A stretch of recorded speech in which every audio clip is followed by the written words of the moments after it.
Hey everyone, this is Chris and Sandy. Been with the Chris and Sandy Show. We get up close and personal with some amazing guests throughout the entertainment industry. And today, like I say on every episode, we got a great one for you. We got Billy Vera coming on. He's doing some great things out there.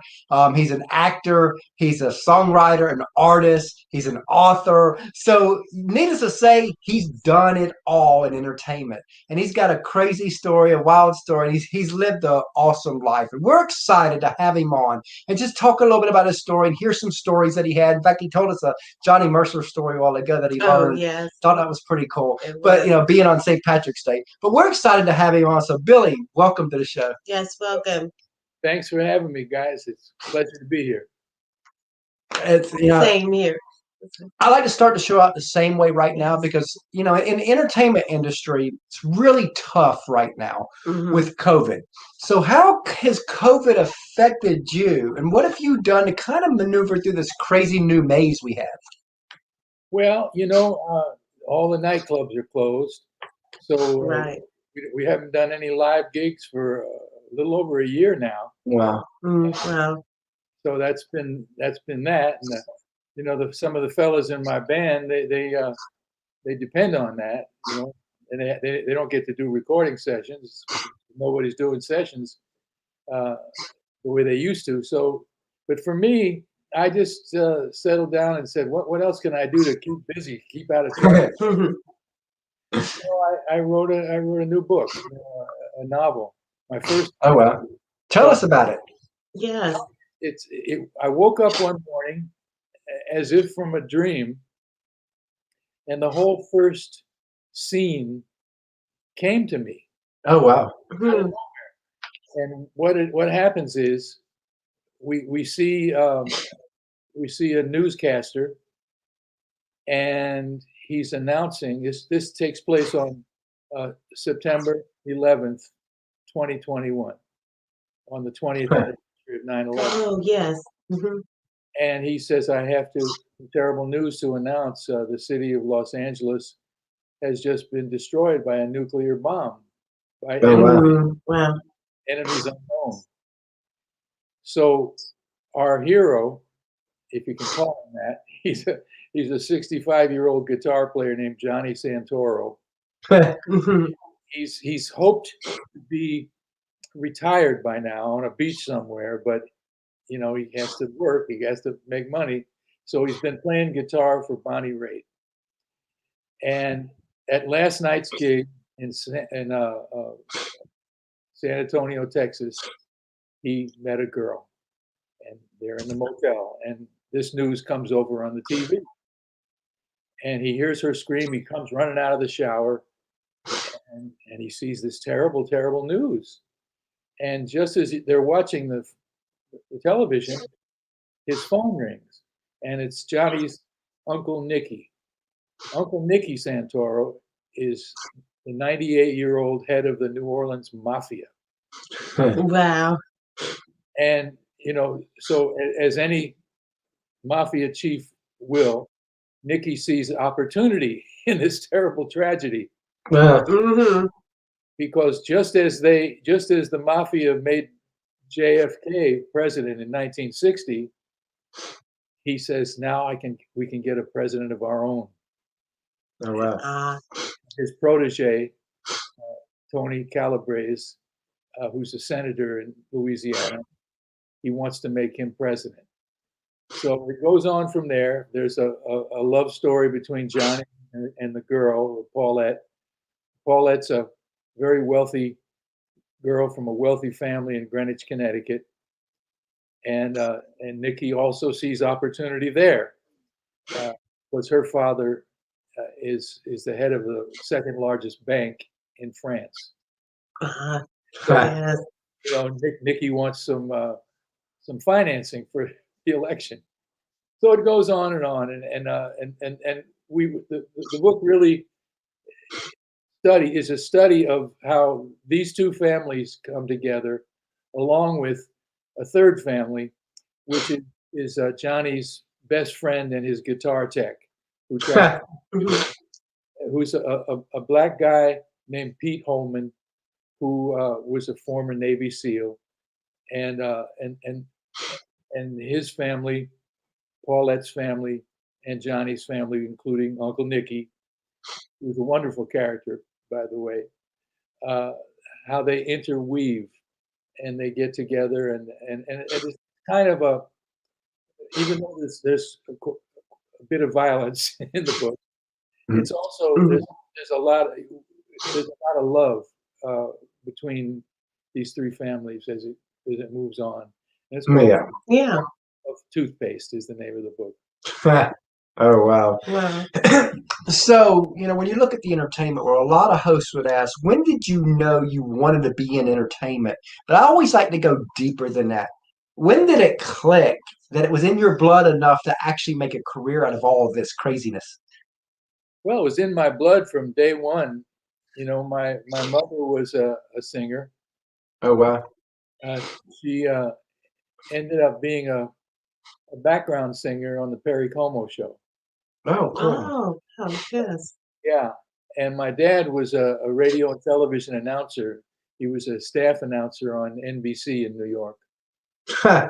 I was around show business my whole life, backstage, in the dressing rooms with my mom and all the half-naked dancers and singers.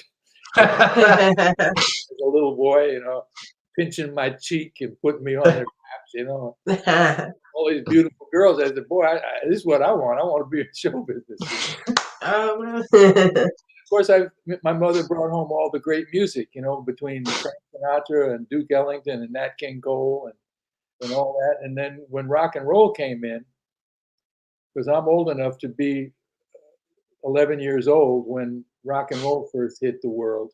Oh, wow. Wow. Chuck Berry, Fats Domino, Little Richard, Frankie Lyman, those were all my childhood heroes. And I saw Chuck Berry on American Bandstand. I said, that's what I want to be. I want to be him, so I learned how to play guitar, learned how to play drums, and learned how to play piano a little bit, enough to write songs, and went from there. Oh, wow.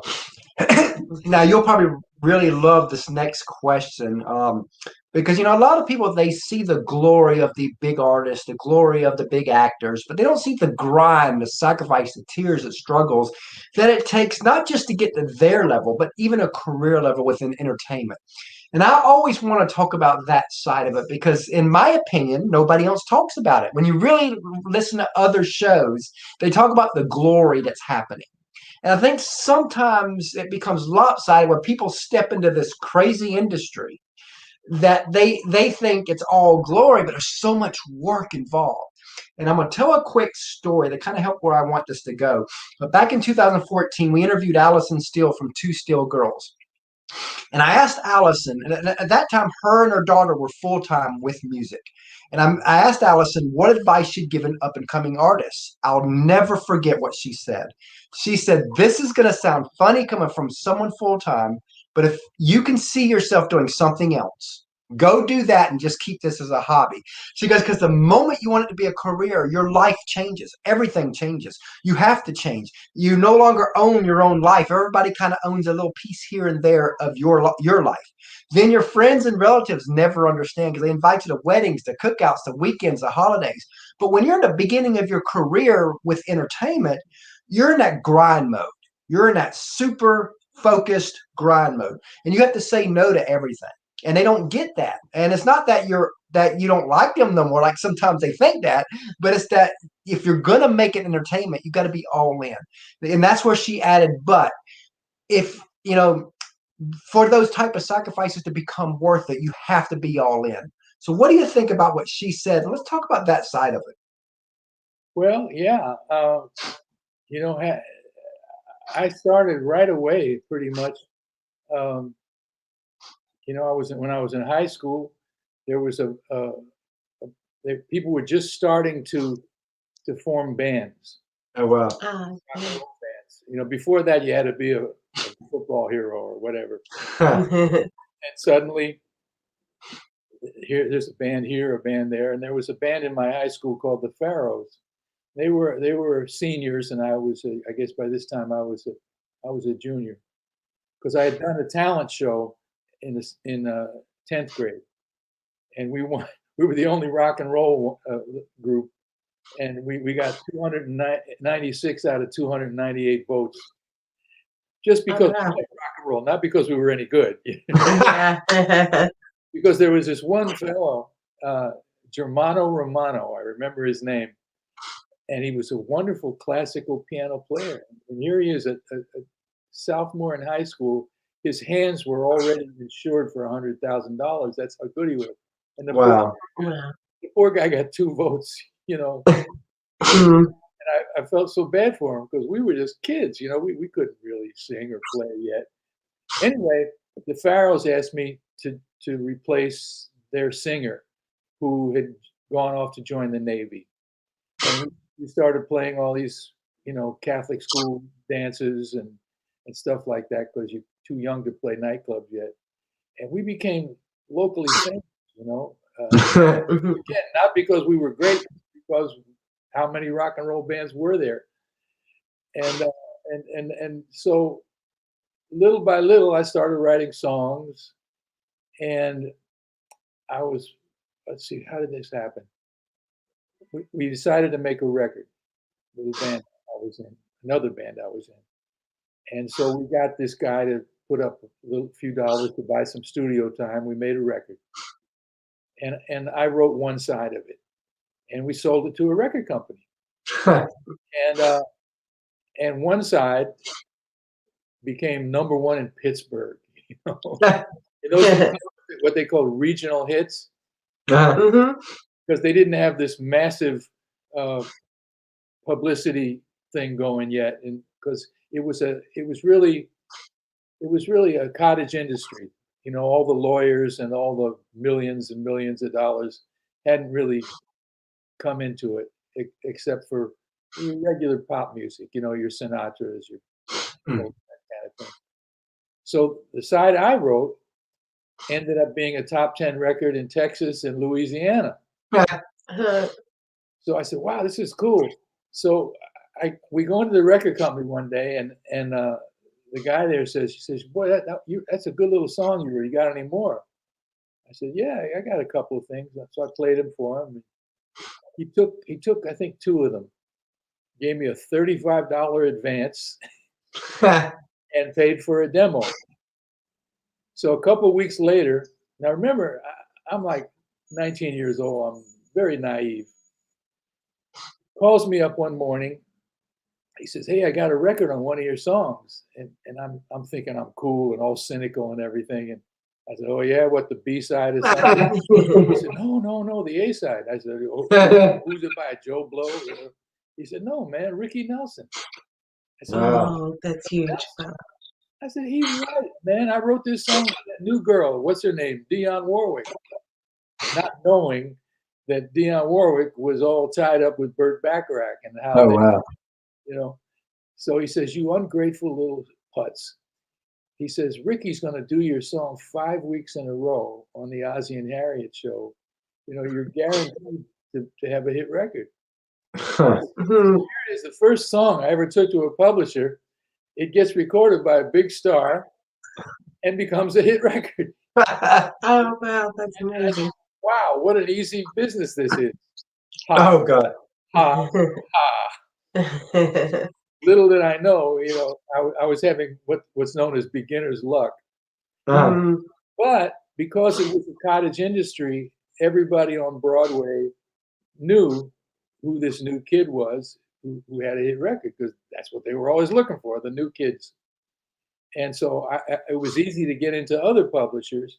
Mhm. Mhm. I wound up with a very big publisher called April Blackwood Music.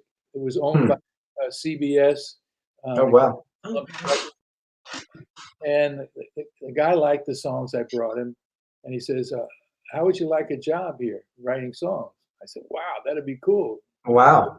We'll give you $75 a week and a little office, and you need a little seasoning, so we're going to put you with this guy named Chip Taylor." Now, Chip Mhm. Taylor was 4 years older than me. Turns out he went to my high school, and he had a brother who was a couple years older, who was an up-and-coming actor named John Voight. Oh, wow. So Chip went on to write songs like Wild Thing, Angel of the Morning. Well, the first song that he and I wrote together became a hit by Mhm. Barbara Lewis, a song called Make Me Belong to You. Wow. And in those Wow. days, if you had a hit song, you got cover versions. Mm. Mhm. So Fats Domino recorded it, and a lot of other people in foreign languages, in France and Italy, so that was how you made your money, the more people recorded your song. So Huh. I became a quasi-known songwriter. And then Chip and I, uh, because we had a record by Barbara Lewis, who was on Atlantic Records, which was my favorite record company, Yeah. Drifters, Coasters, Bobby Darin. And we had entree to the boss up there, Jerry Wexler was his name. So we wrote a song we thought would be cool for a duet by a couple of Atlantic artists. So we made a demo of it with some girl from the neighborhood. So we take the demo up to Jerry Wexler, and he pounds his fist on the desk. He goes, "Man, this is a smash." He said, "Get rid of the girl in the demo, and I'll record you on Atlantic." Well, like, this is a dream come true. Mhm. Already I had my name in the little tiny print underneath the title of the song. Now I'm going to have my name in a little bigger print, but I got to find a girl. So we were the house band at this one of the top nightclubs in the area, and every weekend we'd play 2 dance sets, and then we'd back up a hit record act. We'd have one hit record act on Friday, one on Saturday, and we'd accompany them. And I became friendly with a lot of the acts, one of which was Patti LaBelle and the Bluebells, who were Oh, on wow. Oh, yes. records at the time. So one of the girls in the group, Nona Hendricks, had a voice I thought would blend well with mine. So I called her up in Philadelphia. I said, "Hey, Nona, Atlantic Records wants to record a song of mine as a duet. You want to make a record with me?" She said, "Sure." So she comes up and we record the song.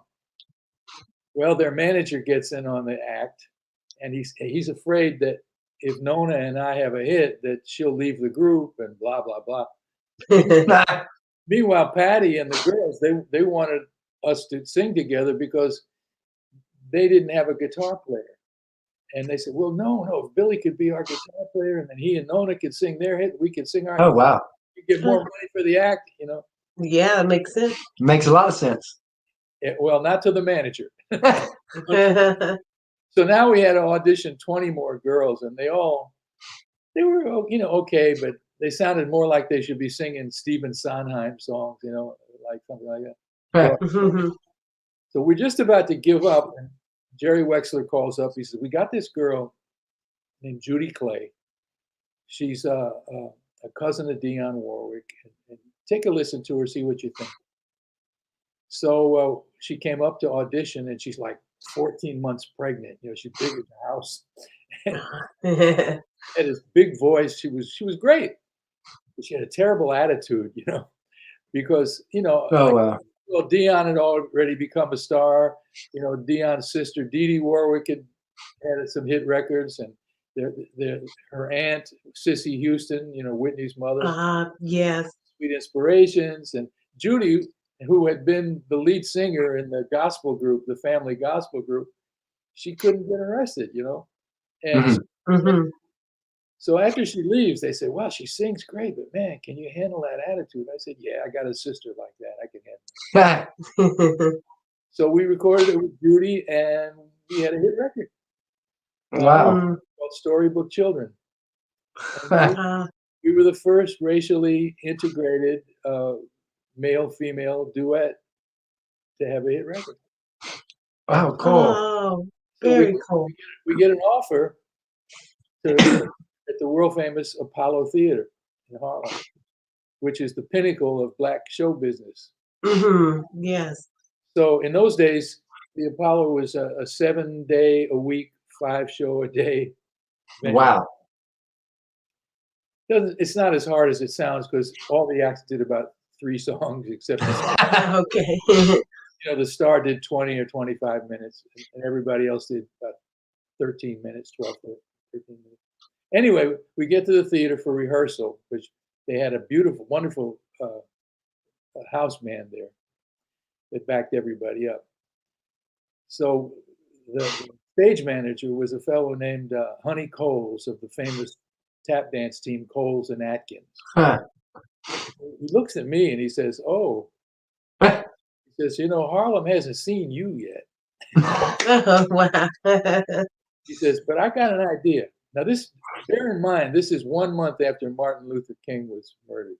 Oh wow. Oh, that time period, I was yes. a little leery, you know. Mm-hmm. There was riots going on across the river in Newark, New Jersey, you know. So he said, "I got an idea." He said, "Billy, you enter from stage left, and Judy, you enter from stage right. Let her take 3 steps when the music starts, and then you make your entrance and watch what happens." Huh. Mm-hmm. So he put us on second. The opening act is always a flashy, choreographed act to get everybody excited. To get them excited, huh? The Yes. second act is usually somebody new or somebody that's one of the lesser acts. Then it gets better, better, better, better, star. Mm-hmm.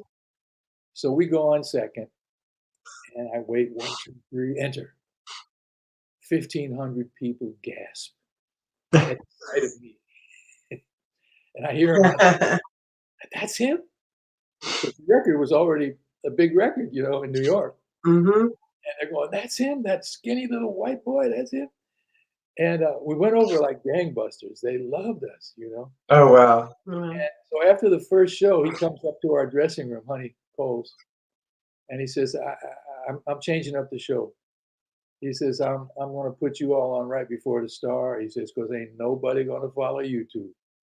And so that became our position on the show. Oh wow. Ever after that, you know, we became quite popular there. Wow. Oh, that's amazing. So how did the Dolly Parton song happen? Well, that's an interesting story, I think, anyway. Hopefully, viewers will think so. The 1970s were a real slow time career-wise for me. The music had changed, the culture had changed, and you know, my style of singing, which is what they used to call a blue-eyed soul singer, it Mhm. was out of fashion, and I couldn't figure out, where do I fit in? Mhm. I can't be a heavy metal guy, you know. I'm a soul brother, you know. I couldn't Yeah. a wimpy singer songwriter, you know, a James Taylor type. That's not me. I couldn't be a disco singer, you know, like any self-respecting musician. I hated disco, and so I just was doing survival gigs, you know, and making a bare living. I moved back with my mother, you know, like some loser. Mhm. And so here we are. It's around 1977 or so, 78, and I'm playing some terrible gig at a Ramada Inn, you know, for 2 weeks at a Ramada Inn lounge, where, you know, in the middle of the week you're playing to 3 businessmen. You know, it was terrible.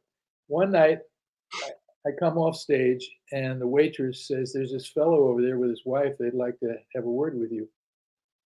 So I go over to the table and the guy extends his hand to me. He says, "L. Russell Brown. I wrote 'Tie a Yellow Ribbon Around the Old Oak.'" I said, Oh. I'm going like, "How nice for you," you know.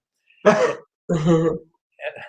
I'm just feeling kind of bummed out. And he says, "You know, Vera," he said, I love the records you made." He says, "You know, you're one of the great singers."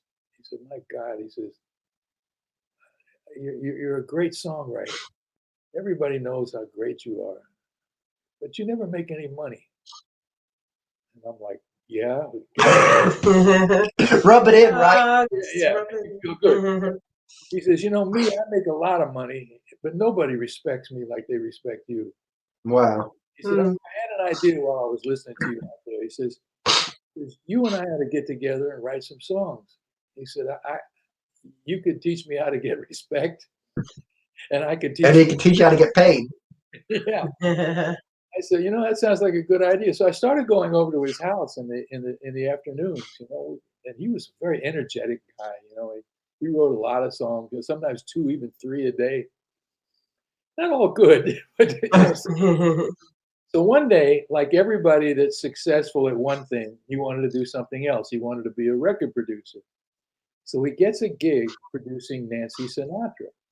Oh, wow. Sort of in a downslide at that time.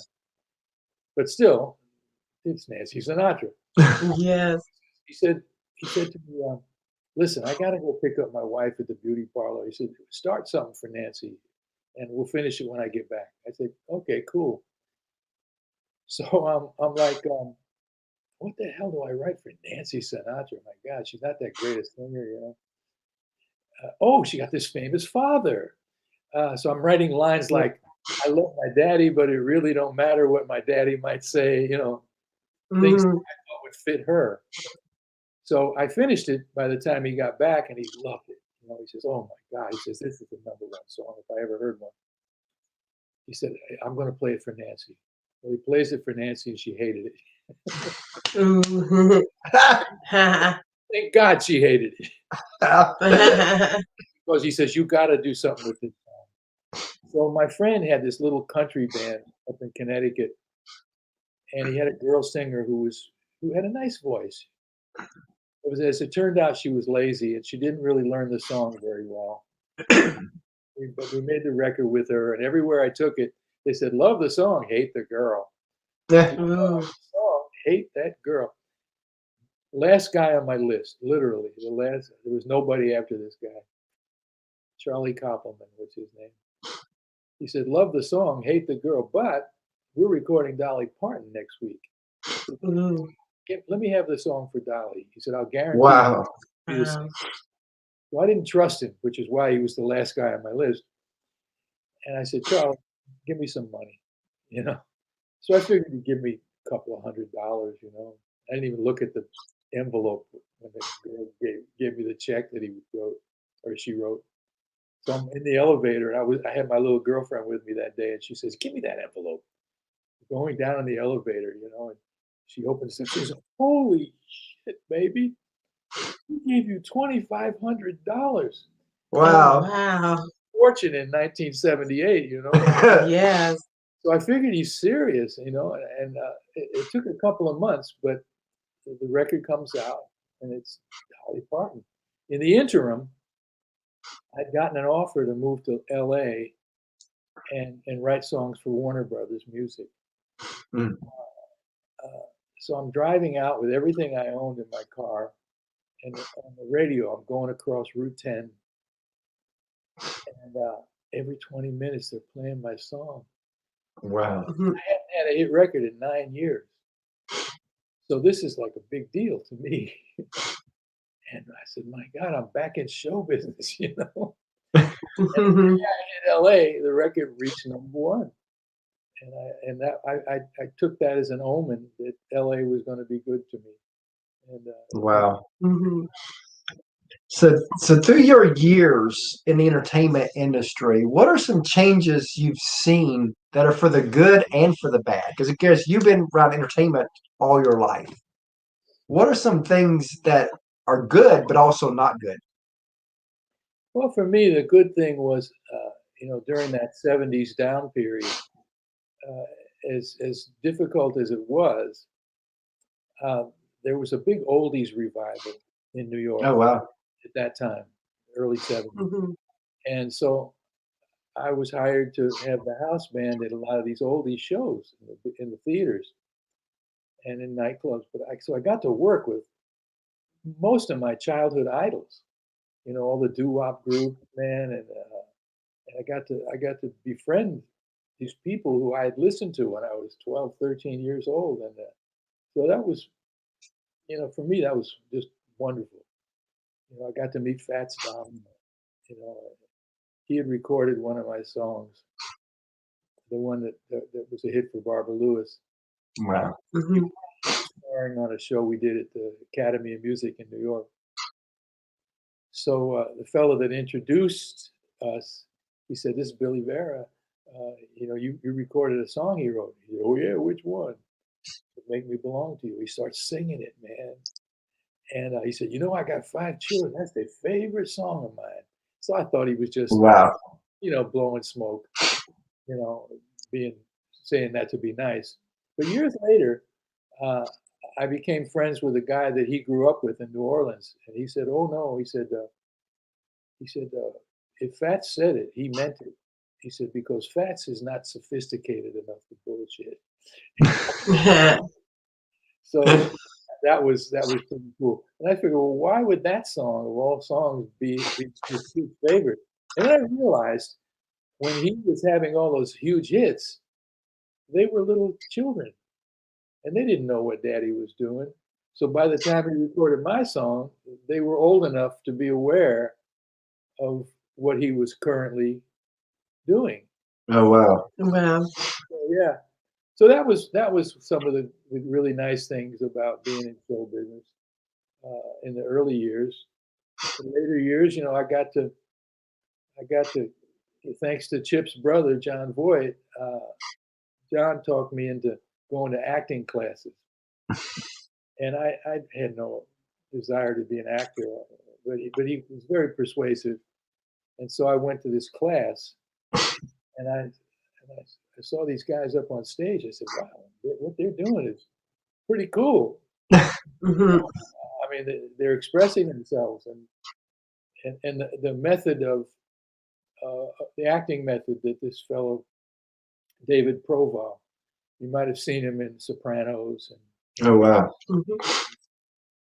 he was teaching this method that sort of built on something that I had started doing on my own in my singing, which was, most singers, they get out on stage and they say, and their attitude is, "I'm going to make you laugh. I'm going to make you cry. I'm going to make you feel this. I'm going to make you feel that." Yeah. And I said, it's got to be more to performing than just manipulating an audience. Mm. Hmm. And it occurred to me one day, what if something terrible happened today? My sister died or whatever, and I got to go out there and sing a comical song. Is my obligation to be funny? It certainly is. But do I not also have an obligation to To be acknowledge, real. yeah, Hmm. what am I feeling? I said, and maybe the crashing together of those two things might make my performance more well-rounded. Mhm. Hmm. And I came up with this somehow, I don't know, moment of inspiration on my own, but the acting class showed me how to ways of doing this. And so after a while, it wasn't easy at first, but after a while, I became good enough to, get some offers to be in plays and Oh wow. TV shows, and finally some movies and stuff, and so it became a nice little sideline to have in my back pocket when the music was slow. you know. So that was a good thing. When it And comes to entertainment, it's kind of good to be good at several different things within entertainment because, like you Yes. said, things are going to slow down in one area. Well, if it does, you can pivot. exactly. I figured that out. The more things you could do, one year. My mother, one of the great pieces of advice my mother gave me when I started out, she said, "If you're going to be in show business, remember it's a business of peaks and valleys. Mm. Yes. One year you'll make a bundle, and the next year you won't make anything. She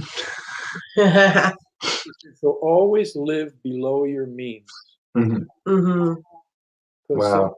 so many performers, and I've seen it myself, that they'll make that bundle, and the next year, and they'll buy the big house, the big car, And then nothing the next year. And then, and yeah. then That's like MC Hammer. He made, I think it's $70 million and went bankrupt. And from the story that I read, had to do with that he basically took his hometown with him. and paid almost everybody on his thing like 6 figures. And when the numbers started coming down, he couldn't say no. Yeah. So he was still paying people even though the money wasn't coming in, and eventually lost it all. Well, that's not an uncommon story, sad to say. He could have used my mother.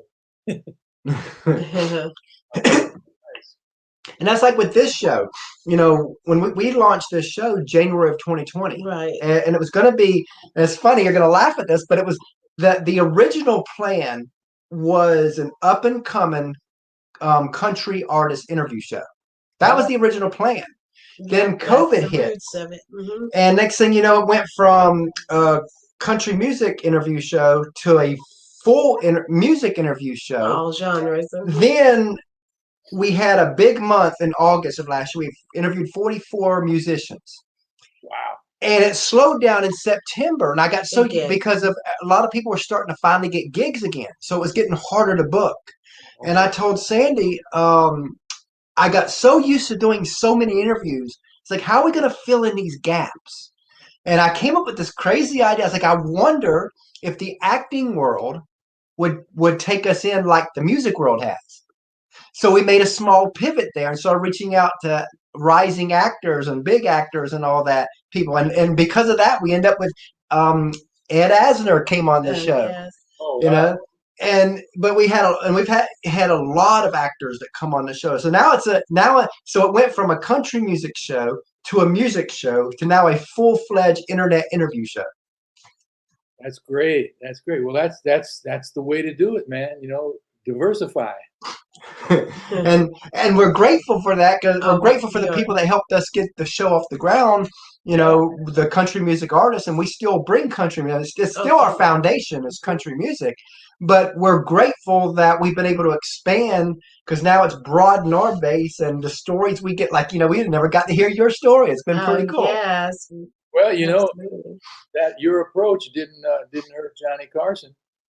He had everything from actors to singers to trumpet players to little old ladies on that show, and that's our original. I mean, that was not our original plan, but that's kind of our vision now, to be like a Kelly Clarkson show, a Johnny Carson show, but a TV show eventually. Because I don't know of any TV show that does a married couple. It's like, well, that's our niche. We're a family entertainment show, bringing all these guests on. How cool! Well, it's great. Well, you're really good at it, because you know how to ask the right questions that let the guests talk. And that was Johnny's. I did Johnny Carson 9 times. Oh wow! Oh wow! A friend of mine back here in LA, wrote Johnny's monologues. At the opening of the show. Mm-hmm. And he told me, he said, Billy, he said, you were Johnny's second favorite singer. Oh wow! Oh, I said, really? Who was first? Tony Bennett was his #1 favorite. Tony Bennett, yes. Well, you should have asked who was #3 so you could see who you're ahead. Yeah. Well, Johnny's secret was he let the guest be the star. He said, man, they see me 5 nights a week. He said, they get tired of me. Mm-hmm. He said, the key is to let the guest be the star. And there are a lot of late night guys on now that could learn that lesson, because they try to, overshadow the guest. Yeah. Yes. A couple of them are really mean. They'll make jokes at the guest's expense. Oh, that's not right. David Letterman was like that, and I never did his show, but I'd see him from time to time. I said, man, that's not nice. Yeah. Yeah. These people are coming on your show for scale, big stars coming on your show for $300 or whatever, and you're making fun of them. That's not cool, man. But Johnny wasn't like that. He was always he enjoyed the performers, and he was good. He was like you. He would ask a question that would get them to talk, and that was his secret. That's why there'll never be anybody as good as Johnny Carson. And I do talk a lot. I probably talk sometimes more than I should, but I want to be. He's learning. I've learned to hone. I mean, if you go back to listen to our very first interviews, we've done come a long way. almost 400 now since January 2020. So I've come a long way. But at the very beginning, we had an hour and a half shows. I've learned to hone it down to get it between the 45, 60-minute mark. And because I like to talk too, and I like to make a conversation, I like to hear the guests talk, but I also want to talk because make it a full-fledged conversation. Yeah, but I also have learned when to say something and when not to say the something. guests shine. Yeah, you don't cut people off. That's it. That's the secret. I love that. So as you know, a lot of people, they see the artist, but they don't see the teams behind them. And in my opinion, the teams never get the love they deserve. And I don't care if someone has a team of 1 or a team of 300, like Justin Bieber says he has. The team is a team. And without the team, the artists, the actors, the authors, they can't do what they do best. And that's get out there and perform. So if you want to take a few moments just to tell us about the team that helps you be who you are.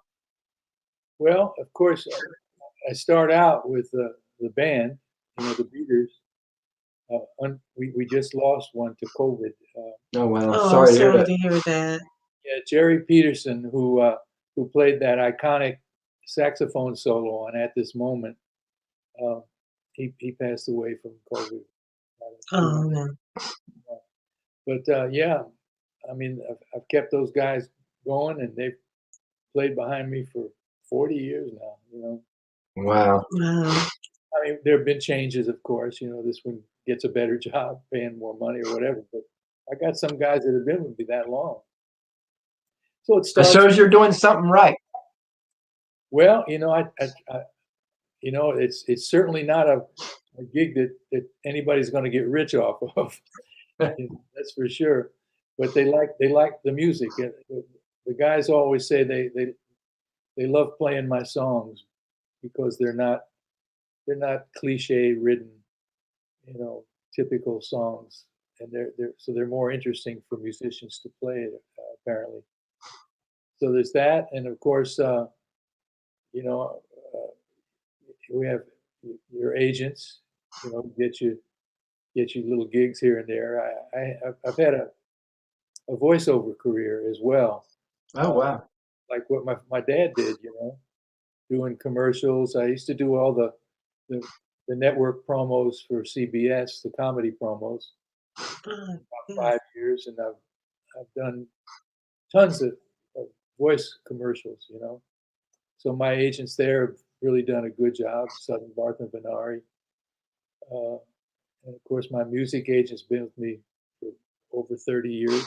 Wow. Mm-hmm. I'm pretty loyal. Sometimes I've been too loyal. People that have outlived their usefulness, but I kept them on. And most important is a woman named Tamala D'Amico, who mainly an actress, singer, model, what they call influencers these days. Yeah. But she sort of watches out for me. She sort of has the role that a manager would normally take without being called a manager, and she's one of the smartest people I ever met. So she's been a great help in getting me into areas that I might not have gotten into. Oh, wow. My first book, people had been after me. Why don't you write an autobiography? Why don't you write? And I said, oh man, it's too much trouble. Nobody cares about my story. Yeah, but you got so many great stories, Billy. So finally, I got tired of listening to people yell at me. So I had gotten, I met with some literary agents, and they all said the same thing. Well, your stories are good, but you're not a big enough name. Yeah. It'd be hard to sell you. So I just went ahead and wrote the book. Eventually, this is several years. Mhm. And so Tamala just would not take no. She took it to all these different publishers, and she finally got, a good sized publisher to put it out. And Wow. it Mhm. worked out pretty well. People really love it. It's called Harlem to Hollywood, and it's my life story in and out of show business. And then a documentary was made, also called Harlem to Hollywood. The Wow. Harlem Mhm. because I first got known at the Apollo, and then of course did pretty well in Hollywood. Uh, and uh, and you can see the movie on Amazon Prime, Oh, cool. Oh, or it's on Tubi, a couple of those other places. The book Harlem to Hollywood is available on Amazon, and so I knew I could write because I'd written a lot of articles. I'm sort of an expert on old rhythm and blues and rock and roll, and I've written a lot of magazine articles on the old music and a lot of liner notes. I eventually won my only Grammy for writing Wow. notes on a Ray Charles box set. Oh, wow. mhm. Yeah, Wow. 2013. So, uh, you know, by the time I wrote the book, my writing had gotten fairly good. And then last year, I got an offer from another publisher.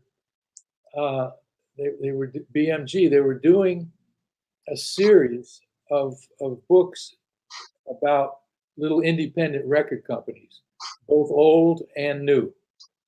The new one of the new ones they put out was on this label called Sub Pop Huh. Mhm. in Seattle, and then we did one on this old label called Excello Records. Well, they asked me to do one on Specialty Records Huh.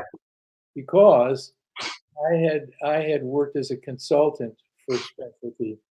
Specialty was the company that gave us Little Richard, Mhm. Wow. Sam Cooke, Lloyd Mm. Price, and a lot of really great rhythm and blues and rock and roll artists.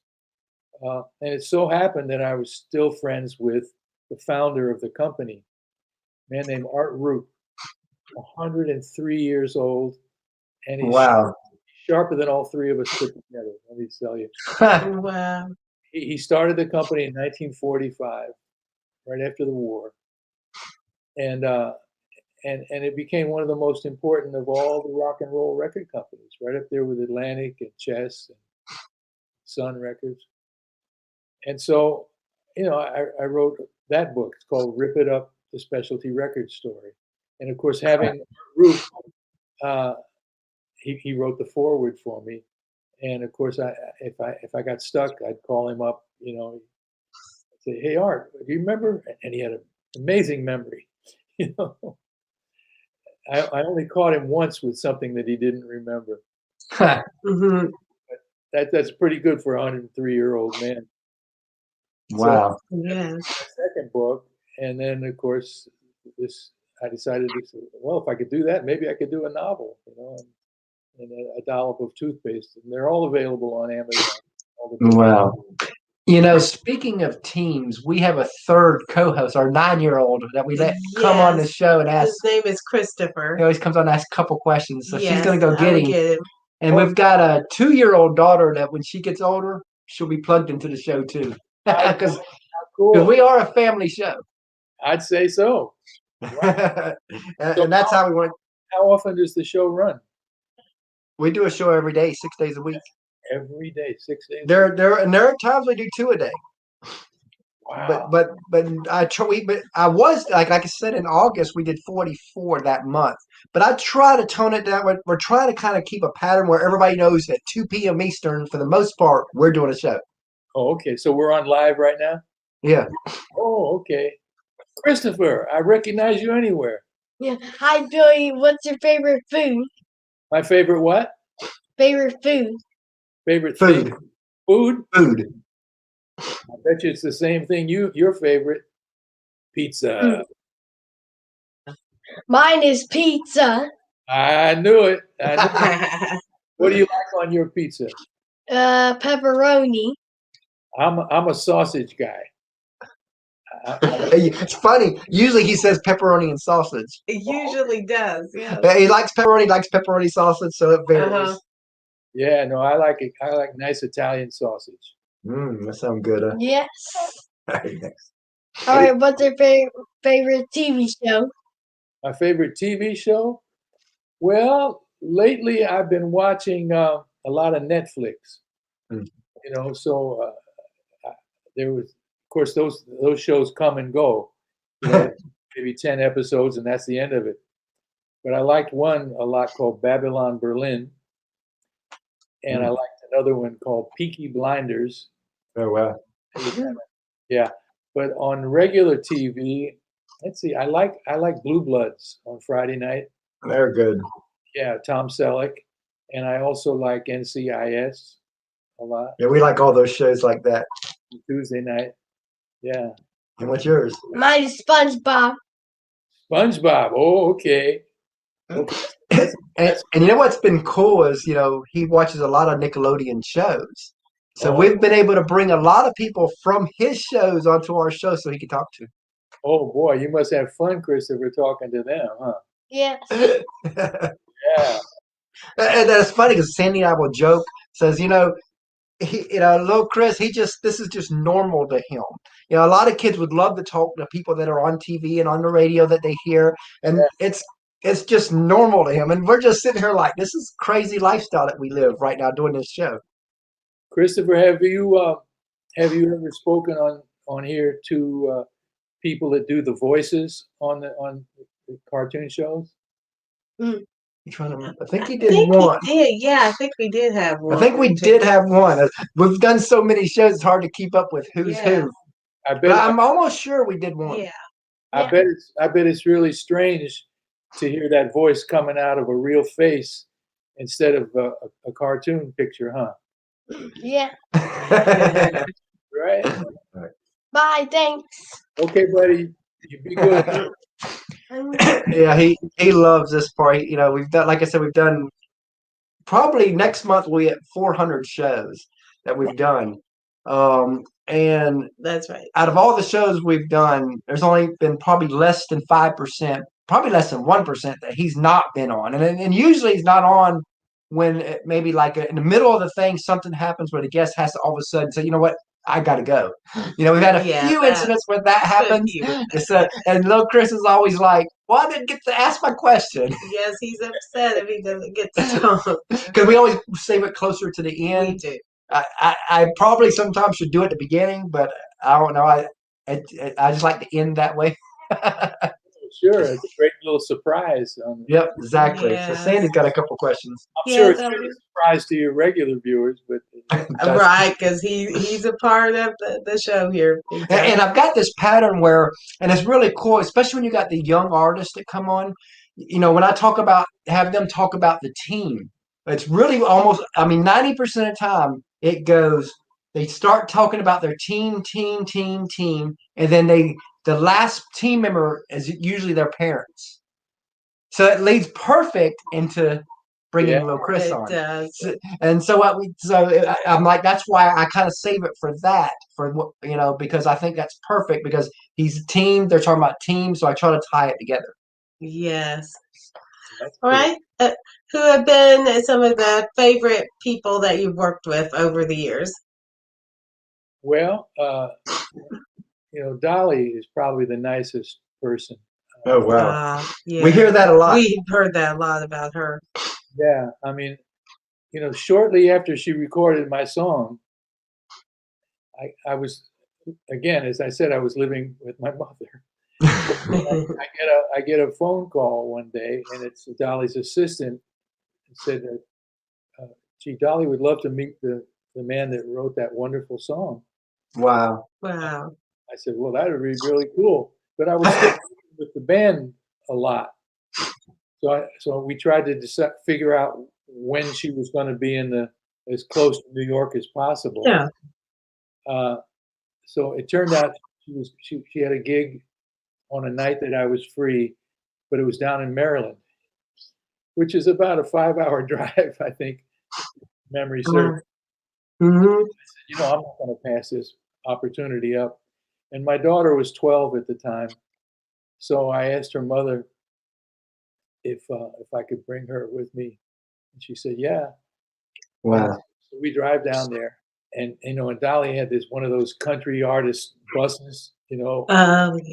with everything in it, and she just was so sweet and so welcoming, and she was really nice to my daughter, and in fact, it came, and she oh, I remember one thing she did. She was talking about the way she dressed on stage, because in those days, 1978, a lot of people were wearing denim, blue jeans. Yes. Mm-hmm. Well, I don't wear blue jeans and denim and stuff. She says, because most of my fans, they drive tractors for a living, and they wear blue jeans all day. They want to see the princess. Wow. So that's what I give them. Wow. Mm. She had a whole row up on the side of the bus of shoes.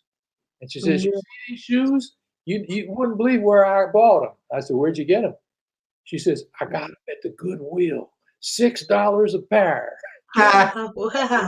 All her money, she could have had bought anything. But she's Yes. a country girl, and you just had to Mm-hmm. love her. And she brought us with her when she was getting ready to go on stage.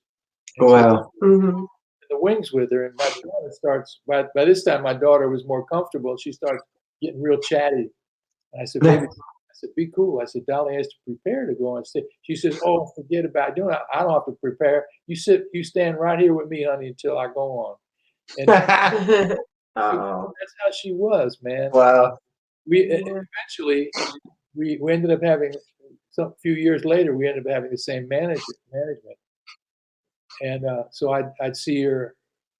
Our manager gave a Christmas party every year, and Dolly would be the hostess. So I'd run into her that way. But she was just, I couldn't say enough nice about her. Wow. Oh, awesome. And what would you like your legacy to be? What would you ultimately like to be known for? People ask me that, and I rarely know what to say. Yeah. I, I, I think I'd like to be known for the songs I wrote. Songs outlive artists. Yeah. They do. You know, I remember Chip Taylor when he was sort of a mentor to me when we were writing, when I was first started writing. He said, stay away from the trendy. Try to write songs that you could picture people singing 20 years from now. Oh, that's good advice. Yes. Because that's where your real money comes from. And so I tried to write more classic type things that wouldn't go out of style. Because you hear some of these records, and 20 minutes after you hear them, they're going to be dated. Mm-hmm. Yeah. Yes, you can tell.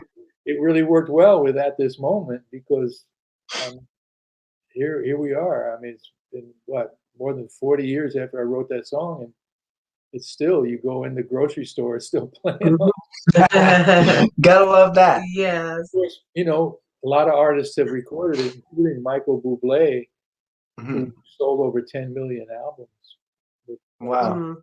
Yeah, so if you write a song that a lot of people can sing, you're more likely to have something that lasts, and that's kind of what you want. You want your writing to live on after you. Susan says still one of her favorite songs. Yes. Thank you, Susan. So, as we come to a close here, what's next for you? Well, I've been trying to figure that out. I've been sort of playing with the idea of a sequel to a dollar for toothpaste. Oh wow. And I'm having I'm a little stuck right now. But hopefully hopefully, Susan says you're welcome. Hopefully, I'll get past that, you know. And so that's kind of what I'm doing. I do have an album that, uh, recently out called Timeless. Oh wow. Oh, I was going through some older songs that I had never recorded, Mhm. and I said, "Boy, this one's really good. This one's really good."